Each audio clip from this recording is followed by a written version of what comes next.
Nada hay imposible para Dios. Un versículo del Evangelio según San Lucas, capítulo 1, versículo 37, que nos expresa el gran poder de Dios, mis amados hermanos. Quizás usted y yo tenemos imposibles en nuestras vidas. Quizás hemos pensado que no se va a dar lo que hemos estado pidiéndole al Señor. O quizás vemos difícil nuestra situación. Pero este versículo es descrito en medio, hermano, de un milagro grande que Dios hizo en la familia de el padre de Juan, ¿verdad? Ese sacerdote, hermanos, que en ningún momento él llegó a pensar que iba a tener hijos, pero Dios se los dio a una edad a la cual quizás, mis amados hermanos, ya para muchos era bien difícil, ¿verdad? Era quizás hasta imposible, y ellos lo decían, ¿cómo va a ser esto? Por eso, hermanos, es que esta palabra dada a ellos se les da a entender que no hay nada imposible para Dios, hermano. Nada, nada. Aquello que usted diga, hermano, yo creo que así nací y así voy a morir, eso es mentira, hermano. Dios puede cambiar nuestras situaciones. Dios puede cambiar nuestro ambiente. Dios puede darnos cosas que quizás ni nos imaginamos. La palabra de Dios nos describe, hermano, que Dios es poderoso, es rico en misericordia, es rico en poder, es rico en amor, es grande en todo aquello que nosotros quizás para nuestra mente finita pensamos que no nos puede dar. Para Dios no hay nada imposible. Dios es el poderoso. Por eso, hermano, cuando se le exhorta en este pasaje a esta familia, se le está dando una esperanza. Se le está diciendo, hay poder. Y sí hay poder. ¿Cuánto lo sabemos, hermano? Esto debemos de acompañarlo con algo que se llama fe.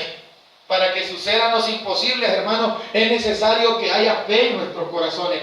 Es necesario que hayamos creído que verdaderamente Dios es poderoso, que Dios puede hacerlo. Quiero que busque ahí mismo en el capítulo 1 de San Lucas, dice así, capítulo 1, versículo 5. Hubo en los días de Herodes, rey de Judea, un sacerdote llamado Zacarías, de la clase de Abías. Su mujer era de las hijas de Aarón y se llamaba Elizabeth. Ambos eran justos delante de Dios y andaban irreprensibles en todos los mandamientos y ordenanzas del Señor, pero no tenían hijo, porque Elizabeth era estéril y ambos eran ya de edad avanzada. Ya no había esperanza de que naciera un niño de esta pareja. ¿Y por qué? Porque humanamente estaban ya de una edad avanzada, ya estaban viejos. Aunque la expresión suene un poco pesada, la Biblia lo describe, avanzada edad. Pero si a la avanzada edad le agregamos, hermano, que la mujer era estéril, era un imposible, ¿verdad? Pero Dios, hermano, tenía un propósito para con estas vidas. ¿De qué? De que ellos fuesen una familia dedicada a Dios, que ellos fuesen, hermano, una familia que honraba el nombre de Dios, e incluso se puede entender que era un propósito de Dios que en un tiempo ellos fueran estériles. En el caso de la pareja era ella, ¿verdad? Había un propósito de Dios. ¿Y cuál era? Que cuando naciese este niño al cual Dios les está prometiendo, fuera un hombre de bendición, fuera un hombre que glorificara el nombre del Señor. Algo que quizás ellos nunca se lo imaginaron. Aquellas cosas que nosotros vemos difíciles en nuestra vida, amados hermanos, un propósito tienen. ¿Sabe cuál es? Glorificar el nombre de Dios cuando se den. Porque todos son actos por fe. Dice el versículo 7, pero no tenían hijos. ¿Por qué razón? Porque era estéril y ambos eran ya de edad avanzada. Dos situaciones en contra de ellos. La edad y que era estéril la mujer, ¿verdad? ¿Cómo vemos nosotros desde el punto de vista natural un nacimiento de un niño así? Eso se llama imposible. Algo que no se puede dar según nuestra percepción humana, según nuestros pensamientos, pero según Dios, Dios sí lo puede hacer. ¿Cuántos estamos de acuerdo? Así es la vida en nosotros, así sucede en nosotros. Hay problemas, quizás para nosotros ya no se puedan sanar. Hay dificultades en la familia que ya no tienen solución. Hay cosas, hermano, que como que para agregar más al problema, ha venido un doble problema, ¿verdad? Como ellos, ya estaban viejos y aparte de eso, era estéril la mujer. Y así parece en nuestra vida. No, hermanos, y fíjense que no solamente me pasa eso, sino que para más fregar decimos, me ha venido esto también. ¿Cuánto nos ha pasado eso, hermano? Y ya vemos aquello como ya difícil, ¿verdad? Pero dice, hermano, que el Señor les prometió que les iba a dar un hijo. En el versículo 11 dice así: y se le apareció un ángel del Señor puesto en pie a la derecha del altar del incienso, y se turbó Zacarías al verlo, y le sobrecogió temor. Pero el ángel le dijo: Zacarías, no temas, porque tu oración ha sido oída, y tu mujer Elizabeth te dará a luz un hijo, y llamará su nombre. ¿A quién le está diciendo? A un anciano. ¿Y qué le está diciendo? Tu oración. Quiere decir que hay que orar por los imposibles. ¿Cuántos creemos esto? ¿Cuántos tenemos imposibles en nuestra vida? Yo tengo varios. ¿Qué hay que hacer? Hay que orar. Dios tendrá misericordia, amén, hermano. Si usted vuelve a leer, quiere decir que Juan de vez en cuando le decía: Señor, haga que mi esposa conciba, ¿verdad? Que ella pueda quedar embarazada y que podamos tener un hijo. Vea lo que dice el versículo 12. Y se turbó Zacarías al verle y le sobrecogió temor. ¿Pero qué más dice el 13? Pero el ángel le dijo: Zacarías, no temas. ¿Por qué? Tu oración. ¿Cuál es entonces la oración que estaba haciendo Zacarías? ¿Qué cree usted que le pedía al Señor? Un hijo. ¿Y qué era para Zacarías eso? Un imposible. Así que no se canse usted de orar por los imposibles, porque hay algo que tenía, hermano, Zacarías en su corazón. ¿Sabe qué era? El servirle al Señor, a pesar de que sus oraciones él no veía que el Señor se las contestaba. Él por fe llegaba y servía al Señor. Eso dicen los otros versículos que no leímos. De corrido leamos del 8 en adelante, ¿verdad? Donde dice: aconteció que ejerciendo Zacarías el sacerdocio delante de Dios, según el orden de su clase, conforme a la costumbre del sacerdocio, lo tocó en suerte ofrecer el incienso, entrando en el santuario del Señor. ¿Qué quiere decir? Que porque no tenía hijos no le servía al Señor. ¿Ah? ¿Qué creemos nosotros? Si Dios ni me contesta las oraciones, que hace rato que le estoy pidiendo que solo me dé un bicho y no me da ni uno, dice. Yo ya no voy a ser sacerdote. Nunca dijo así, ¿verdad? Pero aquí algunos de nosotros así decimos: ¿para qué voy a ir a la iglesia, hermano? Tengo tantos años de ir y esto no se me quita, hermano. Ay, Dios, hermano. Y esto, hermano, en vez de arreglarse, va empeorando. No, hombre, hermano, si hoy ya ni sal tengo para comer. Y empezamos nosotros a creer eso en nuestro corazón. Vemos imposibles las cosas, sí, para nosotros, pero para Dios. ¿Qué decía el primer versículo que leímos? No hay nada imposible. Amén, hermano. Así nos pasa a todos. A mí me ha pasado un montón de veces. No, hermano, yo creo que hoy ya se me dieron las 12, decimos. Pero Dios aparece, hermano, en el momento justo. ¿Pero qué hay que hacer? Seguir orando, hombre. Seguir creyendo que Dios nos escucha. Seguir creyendo que Dios tiene misericordia de nosotros. Dice que le tocó a él entrar al santuario. ¿Sabe, hermano, que en el templo existía la costumbre de que una vez el sumo sacerdote entraba al lugar santísimo a ofrecer ese sacrificio, a ofrecer incienso, hermano, una vez al año? Y en esta ocasión le quedó, ¿verdad? El servicio le tocó a él, el privilegio. ¿Y qué pasó, hermano? ¿Qué tal si él hubiera decidido renunciar? Nunca hubiera escuchado esa palabra. Tu oración ha sido contestada.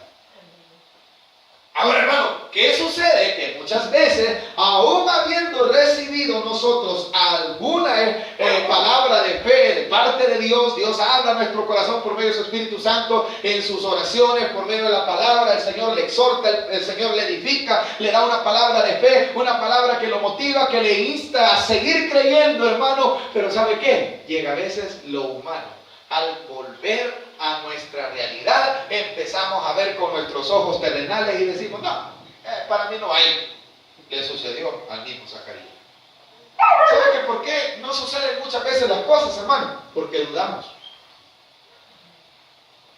Avanza un poquito, versículo 13, estábamos ahí, ¿verdad? Dios le dice, no temas porque tu oración ha sido oída y tu mujer Elizabeth te dará a luz un hijo y llamará su nombre Juan. Y tendrás gozo y alegría y muchos se regocijarán de su nacimiento. ¿Qué le estaba diciendo? El niño que te voy a dar, lo que hablábamos al principio, ¿verdad? Un propósito Dios tenía. ¿Por qué no habían tenido hijos? No era el momento. Ustedes si estaban viejitos, si para nosotros no es el momento, hermano, en nuestro pensamiento llegamos a decir, no, hermano, es que ya no hay tiempo, si yo ya me voy a morir, ¿cómo voy a ver esa oración que le he estado pidiendo por años y por años? Hermano, siga orando y creyendo, porque ellos también ya quizás estaban ya, hermano, esperando sus últimos días, ¿verdad? Y no iban a ver sus hijos. Pero ¿qué les dijo Dios? He escuchado tus oraciones y ¿sabes qué? El niño que te voy a dar, le dice, muchos se van a regocijar en él. ¿Qué quiere decir? Que iba a ser un niño de bendición. ¿Qué quiere decir? Que el milagro que les iba a dar iba a glorificar el nombre del Señor. Entonces, ¿sabe que usted y yo qué tenemos que hacer? Empecemos hoy a creer la palabra de Dios, hermano. Empecemos a creer que el Señor va a hacer la obra. Sigamos orando por eso, sigamos viniendo a congregarnos, a escuchar la palabra de Dios, llenándonos de palabra de Dios, llenándonos del Espíritu Santo a través de la alabanza, a través de la oración, hermano. ¿Sabe qué? Su corazón va a ser lleno. Y un día Dios le va a hablar, hermano. Un día Dios va a contestar su petición que parece ser imposible, pero para Dios no, hermano. Pero no cese de hacerlo. Ahora, ver el versículo 16. Dice 15, porque será grande delante de Dios, no beberá vino ni sidra, y será lleno del Espíritu Santo, aún desde el vientre de su madre, y hará que muchos de los hijos de Israel se conviertan al Señor, Dios de ellos. E irá delante de él con el espíritu y el poder de Elías, para hacer volver los corazones de los padres a los hijos y de los rebeldes a la prudencia de los justos, para preparar al Señor un pueblo bien dispuesto. Un siervo de Dios iba a nacer de Zacarías. ¿Sabe cómo se llamaba ese siervo de Dios? Juan el Bautista. Dice la palabra de Dios que él profetizaba y hablaba, hermano, como que si se viese al mismo Elías. Porque de esa forma, hermano, predicaba Juan. Tanto, hermano, que dice que algunos de los fariseos, cuando le oían predicar, sabe que algunos llegaban y se bautizaban para el arrepentimiento de pecados. ¿Por qué, hermano? Porque era grande el poder de Dios que estaba sobre él. Eso nunca se lo imaginó Zacarías. Por eso, hermano, es que lastimosamente, ¿verdad? Zacarías dudó. Versículo 18. Dijo Zacarías al ángel. Ahí aparecemos nosotros igual que Zacarías, de incrédulos. Hermano, ¿y cómo yo compruebo que eso va a ser así? ¿Cuál es la señal? Bueno, si llegamos a ser tan duros con el Señor, de que le vamos a pedir, el Señor, regálame una señal, nos vamos a quedar mudos, hermano. Esa va a ser la señal. Nos va a pasar algo por tal de creerle al Señor. Queremos ver, ¿verdad? Como los religiosos del tiempo de Jesús, ¿verdad? ¿Qué señales nos muestras para que creamos en ti? ¿Saben qué eso les decía el Señor? La única señal que les será dada a esta generación, decía, será la señal de Jonás. Ellos querían ver, hermano, que el Señor viniese del cielo con todo poder. Así lo esperaban ellos. Cuando veían aquella mansedumbre, aquella misericordia que salía del Señor, ellos no creían que Él era el Hijo de Dios. Así muchos, hermanos, esperan ver que el cielo se abra. Solo así quieren creer. No, hermano. Zacarías le llegó la duda. Cuando Él le dice en el versículo 18, ¿en qué conoceré esto? Esa interrogante es una duda. Amén, hermano. Otros dicen, hermano, es una señal. Sí, pero ¿qué está él queriendo demostrar como una señal? Que no ha creído lo que le acaban de decir, ¿o no? Versículo 18 dice, porque yo soy viejo y mi mujer es de edad avanzada. Respondiendo el ángel le dijo, yo soy Gabriel, que estoy delante de Dios y he sido enviado a hablarte y darte estas buenas nuevas. Y ahora quedarás mudo y no podrás hablar hasta el día en que esto se haga, por cuanto, aleluya. ¿Cómo dice, hermano? Léalo en voz alta. No, ¿verdad que cuando somos incrédulos el Señor nos trae, hermano, algún tipo de reprensión? Usted quiere salir de ese problema en el que se ha metido, que por años, hermanos, ha vivido en eso, que usted siente que es una cadena que tiene dentro de su corazón. Amado hermano, empiece a creerle al Señor hoy y empiece a caminar por fe de que Dios lo ha liberado y lo va a llevar en victoria. Pero empiece a hacerlo ya. No esté pidiéndole señales al Señor, porque va a quedar mudo. Y eso le pasó a Zacarías. Zacarías dijo, señal, ¿y cuál señal tengo de que yo voy a tener hijos? Si ya mi mujer es de avanzada edad. Si nosotros seguimos incrédulos, hermanos, no vamos a ver la gloria de Dios. Bueno, el Evangelio según San Juan describe en el milagro de Lázaro que él exhorta a Marta y le dice, ¿verdad? Mujer, ¿no te he dicho que si creyeres verás la gloria de Dios? Si creyeres. ¿Cuántos creemos la palabra de Dios, hermano? Entonces sigamos orando, sigámonos congregando, sigamos pidiéndole misericordia al Señor para que podamos ver su gloria. Amén, hermano. Sigamos creyendo su palabra. ¿Cuál fue el problema por el cual dice la palabra que Zacarías quedó mudo según el versículo 20? Que no creyó. Así lo dice, lo vuelve a leer conmigo, el versículo 20. Y ahora quedarás mudo y no podrás hablar hasta el día en que esto se haga, por cuanto no creísteis mis palabras, las cuales se cumplirán a su tiempo. Como decía el capítulo 1, versículo 37, no hay nada imposible para Dios. ¿Sabe a quién le dio esa palabra el Señor? Se la dio a María. Porque también ella decía, ¿y cómo van a hacer de mí un hijo si yo nunca he conocido varón? ¿Cómo va a ser eso? Si era una pregunta lógica. El Señor le dice, lo que para el hombre es imposible, para Dios no. Amén, hermanos. Esas palabras, hermanos, están reflejándose en Zacarías. Para Dios no había nada imposible. Amén, hermano.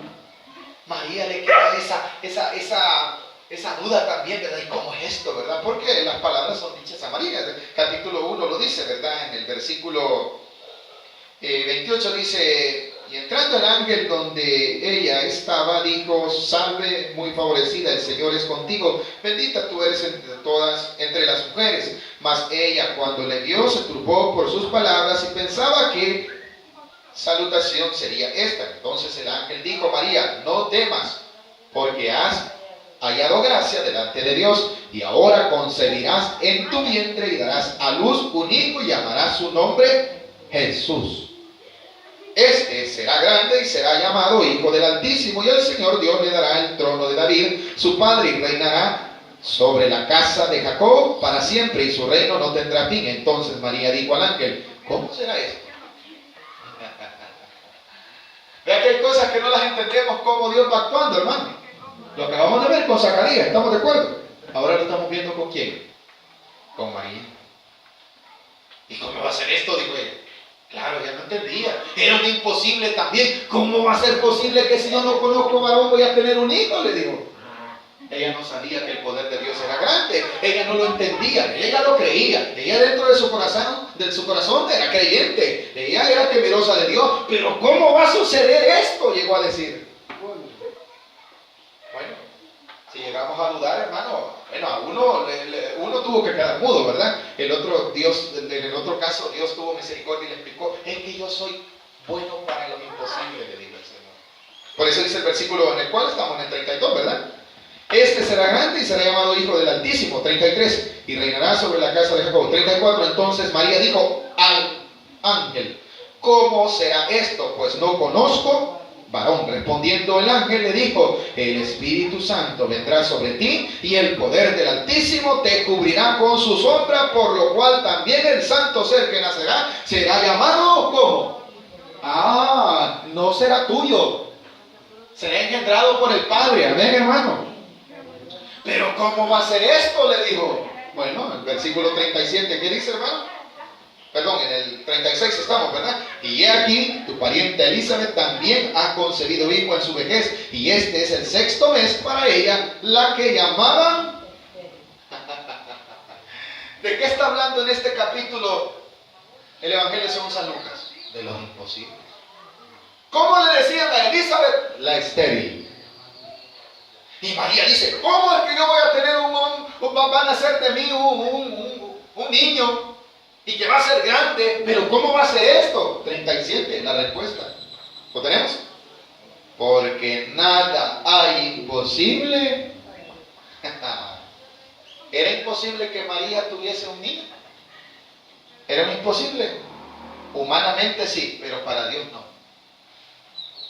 ¿Era imposible, hermano, que Elizabeth también tuviera niños?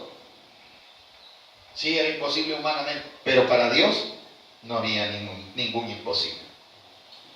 Amén, hermanos. Bueno, avancemos, ¿verdad?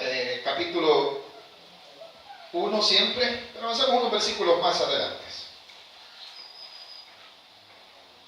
Versículos del 57 en adelante. ¿Lo tenemos? Cuando a Elizabeth se le cumplió el tiempo de su alumbramiento, dio a luz un hijo. Y cuando oyeron los vecinos y los parientes que Dios había engrandecido para con ella su misericordia, se regocijaron con ella. Aconteció que al 8º día vinieron para circuncidar al niño y le llamaban con el nombre de su padre. ¿Cómo llamaban al niño? La gente siempre va buscando sus propios conceptos para querer adjudicar lo que Dios ha hecho, hermano, conforme a lo que ellos perciben, ¿verdad? La costumbre en Israel, y hasta el día de hoy se repite mucho, es que el nombre del primogénito llevaba el nombre del papá. Esa es una costumbre muy antigua que por generaciones se estuvo dando. Hay nombres muy comunes en los israelitas. Usted puede leer en las historias de los reyes, aparecen muchos nombres comunes. Entonces la gente, cuando iban a circuncidar al niño, se le declaraba cuál iba a ser el nombre que le iban a poner. Según la gente, el nombre del niño, ¿cuál iba a ser? Zacarías, ¿verdad? Según la gente. Pero Dios había puesto en el corazón de la madre otro nombre. Lo pueden leer, versículo 6, le dijeron, porque 60, ahí estamos, ¿verdad? Pero respondiendo su madre dijo: no se llamará entonces, ¿cómo? No se va a llamar Zacarías. Le dijeron: ¿por qué no hay nadie en tu parentela que se llame con ese nombre? ¿Cómo es que le vas a poner Juan? 63. Entonces le preguntaron por señas a su padre cómo le quería llamar. 63. Y pidiendo una tabla, escribió diciendo: Juan es su nombre. Y todos se maravillaron. ¿Por qué no dijo Juan? Porque no podía hablar. Pero ese día habló. ¿Lo quiere ver? Versículo 64. Al momento fue abierta su boca y suelta su lengua y habló. Aleluya. Hay que bendecir el nombre de nuestro Dios por todos aquellos imposibles que Dios hace. Hay que creer entonces antes de que sucedan los imposibles. Hemos visto dos casos en los que la palabra de Dios ha mostrado su misericordia para los imposibles. Amén, hermano. Hay un relato, ya no tenemos el tiempo de verlo, pero yo creo que usted lo conoce. Y es que también, hermano, en el libro de Josué, en el capítulo 6, en el día en el cual Dios habla a Josué para entregarle la ciudad de Jericó, La palabra de Dios dice que esta ciudad estaba bien cerrada. Por eso Hebreos capítulo 11:30 habla de eso. Y en él dice así, se lo voy a leer, no lo busque porque ya no tenemos el tiempo.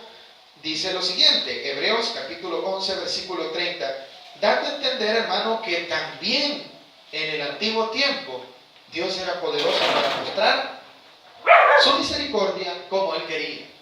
Y era experto ya ¿en qué? En hacer milagros que para los hombres eran imposibles. Pero para Dios no.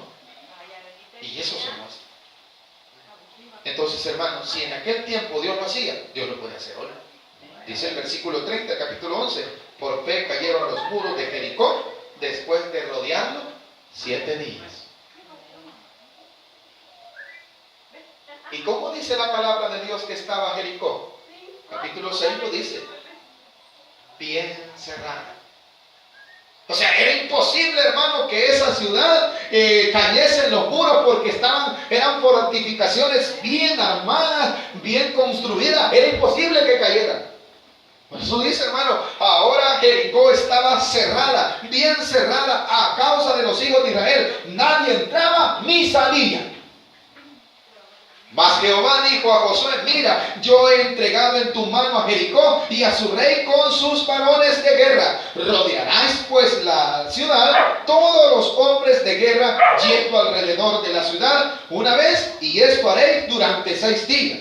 Y 7 sacerdotes llevarán 7 bocinas de cuerno de carnero delante del arca, y al 7º día daréis 7 vueltas a la ciudad, y los sacerdotes tocarán las bocinas. Y cuando toquen prolongadamente el cuerno de carnero, así que oigáis el sonido de la bocina, todo el pueblo gritará a gran voz, y el muro de la ciudad caerá. Entonces subirá el pueblo, cada uno derecho hacia adelante. Pero ¿cómo estaba la ciudad?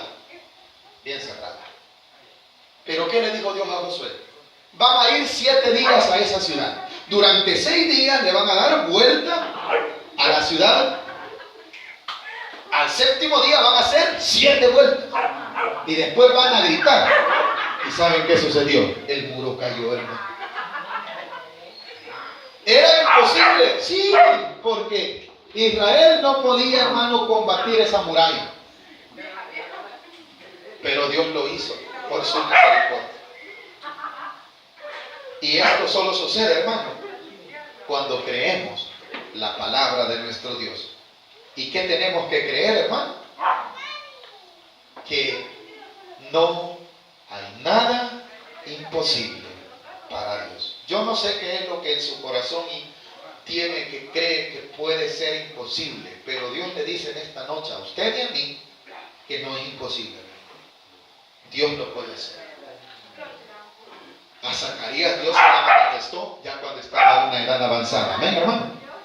Así que no estemos pensando que nos vamos a morir sin no ver esa oración quizás contestada porque creemos que es imposible. No, Dios lo puede hacer hoy, como lo puede hacer mañana, o lo puede hacer al tiempo en el cual Él haya decidido obrar. Nuestro deber es creer que Dios es capaz de hacer posible lo imposible. ¿Hemos creído esta palabra, hermanos?